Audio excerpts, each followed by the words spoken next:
நீங்கள் நீங்கள் ஃபோன் எப்படி வாங்குறீங்க? ஐஃபோன் தான் எல்லாருக்குமே ஒரு ட்ரீமாக இருக்கும். அது எப்படி வாங்குறீங்க? உண்மையாக சொல்லுங்கள். கேஷ் அப்படியே கொடுத்து வாங்குறீங்களா, இல்லை ஒரு சிங்கிள் பேமெண்ட்டில் வாங்குறீங்களா, இல்லை இஎம்ஐயில் வாங்குறீங்களா? இஎம்ஐயில் தானே வாங்குறீங்க. அதுதான் பேஸ். இன்ஃப்ளேஷனுக்கு அதுதான் பேஸ். எல்லாருக்கும் தெரியும். இவனுங்க எவ்வளோ தான் இது பண்ணாலும் அந்த ஸ்பெண்டிங் ஹேபிட்ஸுன்றது ரொம்ப மட்டமாக இருக்குது அப்படின்ற மாதிரி. ஸோ விலையை நம்ம எவ்வளோ தான் ஏற்றி வச்சாலும் என்ன பண்ணாலும் அந்த ஒரு விஷயம் பிடிச்சிருக்கு, அது நல்லா இருக்குது அப்படின்ற மாதிரி இருக்குன்னா we are ready to do whatever it takes so to buy that phone, to buy that product. ஓகேவா? ஸோ அது மட்டமாக இருக்குது. நான் ஷூட் பண்ணுறது ஐஃபோனில் தான். ஓகேவா? ஸோ நான் தப்பாலாம் எதுவும் சொல்ல. ஓகேவா? எதுலேயுமே I'm not taking a stand. But இதுதான் இன்ஃப்ளேஷனுக்கான ஒரு பேஸாக போய் முடியுது. அது ஏன் சொல்கிறேன்னா, லிக்விடிட்டினா என்னென்னா, உங்களை காசு செலவு பண்ண விடாமல் இருக்கதும், செலவு பண்ணாதீங்க அப்படின்ற மாதிரி ஒரு மெஷர் எடுக்கிறது ஆர்பிஐ தான். அது ஏன்னா, இப்போது நம்ம கோவிடே எடுத்துக்கோம். நிறைய வீடியோஸில் நான் கோவிடை தான் சொல்கிறேன், ஏன்னா அதுதான் ஒரு நல்ல எக்ஸாம்பிளாக இருக்குது. அந்த நேரத்தில் செலவு பண்ணுறதுக்கு அதிகமாக ஒன்றுமே இல்லை. ஸோ எல்லாருக்கிட்டேயுமே காசு இருந்தது. எல்லாருக்கிட்டேயுமே காசு இருக்கும்போது எல்லாத்தையுமே தந்து விட்டப்போ நம்மக்கிட்ட நிறைய காசு இருந்த மாதிரி இருந்ததா, நம்ம என்ன பண்ணோம், அதிகமாக ஸ்பெண்ட் பண்ண ஆரம்பித்தோமா. அதிகமாக ஸ்பெண்ட் பண்ணப்போ என்னாச்சு, ஒவ்வொரு விலையோட ரேட்டும் ஜாஸ்தியாக ஆரம்பிச்சுதா. அந்த பிஸ்னஸே ஒரு மாதிரி கர்ப் ஆகிட்டு அதுக்கப்புறம் தான் அப்போ எக்ஸ்பேண்ட் ஆகுது. ஸோ அவங்க 10 பேருக்கு தான் கொடுக்க முடியுன்ற போது 20 பேர் உள்ளே வராங்க. அப்போ என்ன பண்ணுறாங்க, ரேட்டை இன்க்ரீஸ் பண்ணுறாங்க. ஓகேவா? நான் என்னோட 10 பேருக்கு தான் வச்சுருந்தேன், இப்போ என்னோட 20 பேர் வராங்க அப்படின்னு சொல்லிட்டு அவங்களுக்கே ஒரு மாதிரி இருக்கும். சரி, கொஞ்சம் நம்ம பிஸ்னஸ் பிக்கப் ஆகிடுச்சு, நம்ம கொஞ்சம் ரேட்டை இன்க்ரீஸ் பண்ணுவோம். ஆனால் நடந்தது வேறு. அது நீங்கள் காசு வச்சுருந்தீங்க, அதனால இப்படி ஆச்சு. பட் பிஸ்னஸ் ஓனருக்கு அது எப்படி இருக்கும், நம்ம பிஸ்னஸ் பிக்கப் ஆகிடுச்சு, நம்ம காசு ஏற்றுவோம் அப்படின்னு சொல்லிட்டு அப்படி இருக்கும். இந்த சைக்கிள் ஓடிட்டே இருக்கும் இல்லையா? ஸோ இதை கர்ப் பண்ணுறது, இதை நிறுத்துறதுக்கும் இப்போ இந்த மாதிரி சரி, இப்போ உங்கள்கிட்ட காசே இருக்குது, நிறைய காசு இருக்குது, நீங்கள் என்ன பண்ணுறீங்கன்னா இந்த மாதிரி எல்லாருக்கிட்டேயுமே இது ஒரு ரிப்பீட்டட் ப்ராசஸாக ஆகிக்கிட்டே இருக்குன்னா என்ன ஆகும், அப்போ அந்த ரேட்டெல்லாம் இன்க்ரீஸ் ஆகிக்கிட்டே போகும்ல. இன்க்ரீஸ் ஆகிக்கிட்டே போகும்போது உங்களால் ஒரு பாயிண்டில் கட்டவே முடியாது. என்னடா ஒரு பிரியாணி இவ்வளோ விலைக்கு விற்கிறீங்க அப்படின்ற மாதிரி இருக்கும் உங்களுக்கு. ஸோ அதை அப்படி நடக்க விடாமல் பண்ணுறதுக்காக தான் சிஆர்ஆர் எஸ்எல்ஆர்னு சொல்லிட்டு ஒன்று வருது, இன்ஃப்ளேஷனை கர்ப் பண்ணுறதுக்காக. அப்போ என்ன சொல்லுவாங்கன்னா, இதுக்கெல்லாம் ரெப்போ ரேட்டு தான் base. Welcome to money world. புரியுதா ஏன் மணி வேர்ல்டுன்னு வச்சேன்னு? அந்த லோகோ இட் இஸ் நாட் கான்ஸ்பிரன்சியை இது பண்ணுற மாதிரி அப்படிலாம் கிடையாது. சம்மன் இஸ் வாட்சிங் அப்படின்ற மாதிரி எனக்கு ஒரு இது இருந்தது. ஸோ அதுக்காக அப்படி வச்சேன். அது ஒரு கான்ஸ்பிரன்சி தியரிக்காக நான் அதை வைக்கலை. It is not elementary and all that. எனக்கு அந்த லோகோ பிடிச்சது, நான் அதை வச்சேன். ஓகேவா? அவ்வளோதான் ரீசன், வேறு எந்த ரீசனும் கிடையாது. ஸோ இதுதான் நடக்குது இல்லையா? ஸோ ஒரு பாயிண்டில் இந்த சிஆர்ஆர்னால் என்னென்னா, கேஷ் ரிசர்வ் ரேஷியோ. என்கிட்ட ஆர்பிஐ சொல்லும், எனக்கு இவ்வளோ % கேஷில், மற்ற பேங்க்ஸ் கிட்ட சொல்லும், இவ்வளோ % எனக்கு கேஷில் ஏன் செஸ்ட்டில் வச்சிரு அப்படின்னு சொல்லிட்டு. உனக்கு ஏதாவது ஒரு பாதிப்பு, ஏதாவது ஒரு இதுனா, இதுதான் உனக்கு எமர்ஜென்சியாக இருக்கும், வாழ்னு தந்து பார், இது உனக்கு கை கொடுக்கும் அப்பா அப்படின்னு சொல்லிட்டு இருக்குல்ல, அந்த மாதிரி தான்.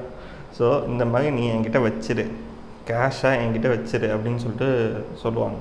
அண்ட் எஸ்எல்ஆர் என்னென்னா, கோல்டாவோ, நான் அந்த பழைய வீடியோவிலே சொன்னேன், கோல்டாவோ இல்லை கேஷாவோ இல்லை கவர்மெண்ட் செக்யூரிட்டிஸாவோ, இந்த மாதிரி நீங்கள் அது சிஆர்ஆரை விட கொஞ்சம் ஜாஸ்தியாக இருக்கும். சிஆர்ஆர் 4% இருக்குதுன்னு நினைக்கிறேன். இப்போ எஸ்எல்ஆர் 18%. நான் செக் பண்ணல, நான் படித்தப்போ அவ்வளோ இருந்தது. இப்போ எவ்வளோ இருக்குது தெரில. இப்போது கோவிட்க்கு அப்புறம் மேபி சேஞ்ச் ஆகிருக்கலாம். ஸோ சிஆர்ஆர் விட எஸ்எல்ஆர் ஜாஸ்தியாக தான் இருக்கும். ஸோ இப்படி பண்ணுறப்போ வந்து என்னாகும், ரெப்போ ரேட்டை வந்து பேஸாக வச்சு தான் இந்த சிஆர்ஆரும் எஸ்எல்ஆரும் வந்து அவங்க இன்க்ரீஸ் பண்ணுறாங்க இல்லையா. ஸோ இந்த 6.5 இருக்கும்போது இப்போ 6.5 ரெப்போ ரேட்டு. ஸோ அதை விட வந்து கொஞ்சம் 1% 2% ஜாஸ்தி பண்ணும்போது நான் சும்மாவே ஆர்பிஐக்கு நிறையா கொடுக்குறேன். இதில் இன்னும் கொஞ்சம் அதிகமாக பண்ணோன்னா எனக்கு வந்து நான் மக்கள்கிட்ட தான் வாங்கி ஆகணும் அப்படின்னு சொல்லிட்டு என்ன பண்ணுவாங்க, எஃப்டி ரேட்டை இன்க்ரீஸ் பண்ணுவாங்க. எஃப்டி ரேட்டை எவ்வளோக்கு இன்க்ரீஸ் பண்ணுவாங்க, ஒரு 2% தான் இன்க்ரீஸ் பண்ணுவாங்க. 6.5 7 அந்த மாதிரி 6.5 இருக்குன்னா இப்போ மேக்ஸிமமாக வந்து அவங்க 6 அவ்வளோதான் கொடுக்குறாங்க. ஆனால் அதுவே வந்து லைக் ஜாஸ்தி அவங்கள பொறுத்த வரைக்கும். பிகாஸ் முன்னாடி வந்து ஒரு 3% 2% அந்த மாதிரி தான் இருக்கும்.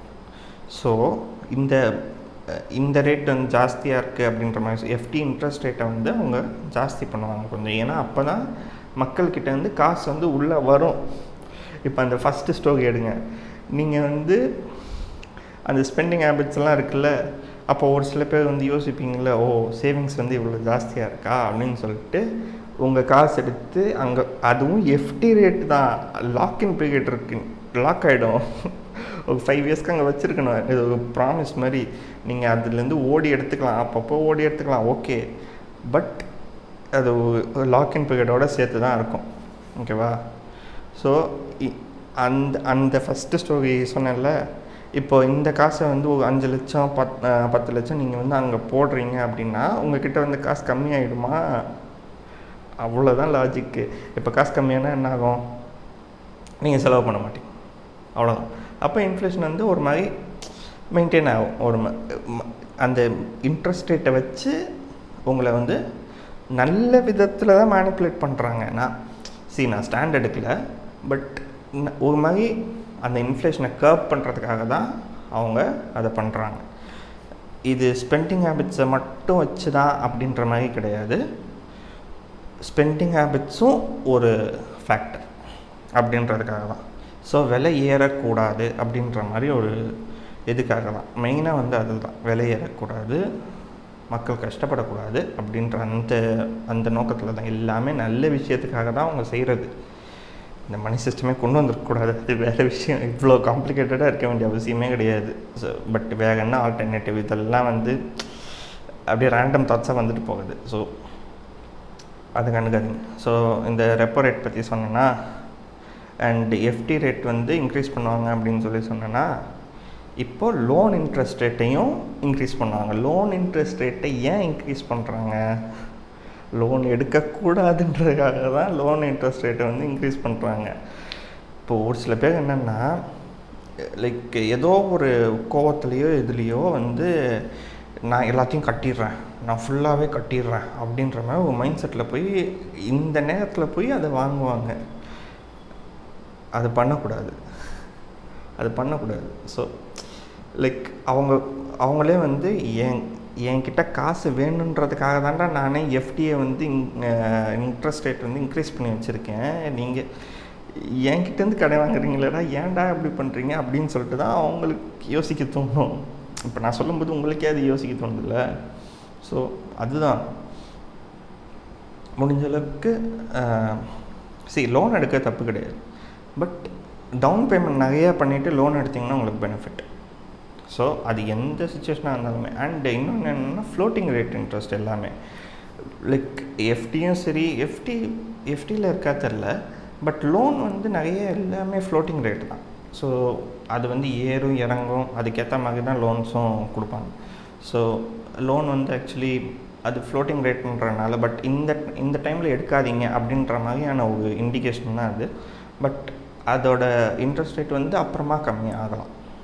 ஸோ அந்த இதுதான். அண்டு சிஆர்ஆர் எஸ்எல்ஆர் ஏன் அவங்க இன்க்ரீஸ் பண்ணுறாங்கன்றத சொல்லிட்டேன்.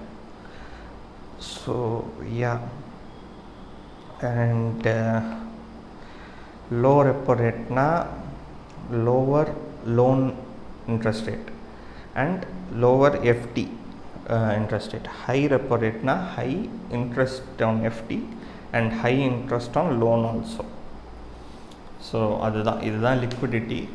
இதை கர்ப் பண்ணுறதுக்காக தான் அவங்க வந்து இது கொடுத்துருக்காங்க. அண்ட் மெயின் ரீசன் வந்து என்னென்னா, இந்த எஃப்டி ரேட் வந்து நாங்கள் ஏன் அப்படி லைக் இப்போ உங்களுக்கு அந்த கேள்வி வந்ததா என்னன்னு தெரில.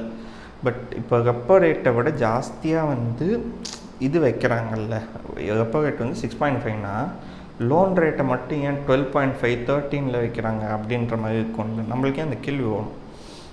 பட் அதே வந்து எஃப்டியோட ரேட்டு ஏன் 5% 4% அப்படின்ற மாதிரி கொடுக்குறாங்க. சீனியர் சிட்டிசனுக்கே மேக்ஸிமம் வந்து 8% தான் வருது. ஸோ ஏன் அப்படி கொடுக்குறாங்க அப்படின்ற மாதிரி பார்த்தீங்கன்னா அதுக்கான ரீசன் வந்து என்னவா இருக்குன்னா based on their funding needs, market competition எவ்வளோ இருக்குது அண்டு இப்போது மார்க்கெட்டில் எவ்வளோ இன்ட்ரெஸ்ட் ரேட் இருக்குது, அதை பேஸ் பண்ணி தான் எங்களால் கொடுக்க முடியும் அப்படின்னு சொல்லிட்டு சொல்கிற மாதிரி இது. ஸோ யா அண்டு இது வந்து என்னென்னா 1 GB வந்து 250 rupees அந்த மாதிரிலாம் கொடுத்துட்ருந்தாங்களா, 350 rupeesக்கெலாம் விற்றுட்ருந்தாங்க ஏர்டெல் மற்ற எல்லா பிராண்ட்ஸும். அண்ட் ஜியோ வந்தோடனே ஓகே நாங்கள் கம்மி பண்ணுறோன்னு சொல்லிட்டு அந்த மாதிரி பண்ணாங்கல்ல. ஸோ அதுதான் நாங்களும் கம்மி பண்ணுறோம் அப்படின்ற மாதிரி ஒரு மார்க்கெட் ட்ரெண்டை மாற்றும் போது இது எல்லாமே but this is economics and see this has a lot of value. நீங்கள் நினைக்கிற மாதிரி சாதாரண விஷயம்லாம் கிடையாது. லைக் இது வந்து ஒரு நாட்டோட பொருளாதாரத்தையே டிஃபைன் பண்ணக்கூடிய ஒரு விஷயம். So it has to be handled with care. It is not like ஒரு சிம் வைக்கிற விஷயம் மாதிரி கிடையாது. ஸோ ஆன் தட் நோட் நம்ம வந்து அதை வந்து ஒரு ஸ்டாண்ட் எடுத்து சொல்ல முடியும். இவங்க வந்து நல்லது தான் பண்ணுறாங்க, இவங்க கெட்டது தான் பண்ணுறாங்க அப்படின்னு சொல்லிட்டு ஒரு ஸ்டாண்ட் எடுத்து சொல்லவே முடியாது. Because economics is the base of everything. ஸோ எல்லாருமே காசுக்காக தானே பண்ணுறோம். ஸோ யா அது நீங்கள் சொல்ல முடியாது. ஒரு ஸ்டாண்ட் வந்து அதில் எடுக்கவே முடியாது, ரொம்ப கஷ்டம். அதை பற்றி ஃபுல்லாக தெரிஞ்சுக்கணுன்னா it is near to impossible. So அதை ஃபுல்லாக தெரிஞ்சுக்கிட்டு அதுக்கப்புறம் ஒரு ஸ்டாண்ட் எடுக்கிறது it is near to impossible. So it is better not taking a stand. அவங்க என்ன பண்ணுறாங்கன்றதை ஃபுல்லாக தெரிஞ்சக்கப்புறம் தான் you will be able to take a stand. So yeah and loan rates வந்து ஏன் ஹையராக இருக்குன்னா அவங்களுக்குன்னு ஒரு ப்ராஃபிட் மேக் பண்ணணும் அப்படின்ற அந்த ஒரு இன்டென்ஷன் இருக்குது. அண்ட் ரிஸ்க் மேனேஜ் பண்ணணும் அப்படின்றதும் இருக்குது. ஒரு பேங்க் ஃபெயில் ஆகுதுன்னா சும்மா கிடையாது. ஒரு பெரிய பேங்க் வந்து ஃபெயில் ஆச்சுன்னா அதை சுற்றி நிறைய விஷயம் தப்பாக நடக்கும். அது எக்கனாமிக்கே அது ஒரு பெரிய என்ன சொல்கிறது ஒரு லாஸ் அந்த மாதிரி சொல்லலாம். Too big to fail banks அப்படின்னு சொல்லிட்டு இருக்கும். எஸ்பிஐ மாதிரி, ஐசிஐசிஐ மாதிரி, ஹெச்டிஎஃப்சி மாதிரி அவங்களாம் வந்து அதை அவங்கள நம்பி நிறைய சின்ன பேங்க்ஸ் இருக்கும். ஸோ அவங்கெல்லாம் வந்து 1 by 1 ஃபெயில் ஆச்சு அப்படின்னா நினச்சே பார்க்க முடியாது. ஸோ ஒரு பேங்க் வந்து எக்கனாமிக்கல் சிஸ்டமுக்கு ரொம்ப important. So play by them அப்படின்ற மாதிரி சொல்ல என்னன்னு கொஞ்சம் தெரிஞ்சுக்கணும். இப்போ நான் ஒரு பேசிக் ரிசர்ச் பண்ணி நான் இப்படி ஒன்று சொல்கிறேன் அப்படின்னா நீங்கள் ஏதோ ஒன்று லைக் கற்றுக்கிட்டு நீங்கள் லைக் எனக்குமே சொல்லுங்கள். பிகாஸ் நான் ரொம்பலாம் எக்ஸ்பர்ட்லாம் கிடையாது. ஸோ எனக்கு நீங்கள் சொல்லும் போது எனக்கும் ஒரு மாதிரி இந்த மாதிரி பேசும்போது தான் எனக்கும் வந்து தெரியும், ஓ இப்படிலாம் இருக்குது அப்படின்னு சொல்லிட்டு. ஸோ யா அதை சொல்கிறதுக்காக தான். அண்டு எவ்வளோ தான் இந்த வீடியோ. அண்ட் இந்த மாதிரி வந்து நிறைய கண்டென்ட் எனக்கு தெரிஞ்சு வேறு எதுவும் இல்லை. இந்த மாதிரி பேசுறதுக்காக தான் நான் இந்த சேனல்லே ஆரம்பித்தேன். நான் தேடுறேன் தான். பட்டு ஒரு எளிமையாக சொல்கிறதுக்கோ எனக்கு புரிகிற மாதிரி சொல்கிறதுக்கோ யாரும் கிடைக்கல. ஸோ எனக்குமே இதில் இன்ட்ரெஸ்ட் இருக்குது. ஐ வில் ஆல்சோ பி வாட்சிங் videos. If any one is interested in economics and all that, please share your information, share your knowledge so that I'll also learn about this. Thank you. Thanks guys.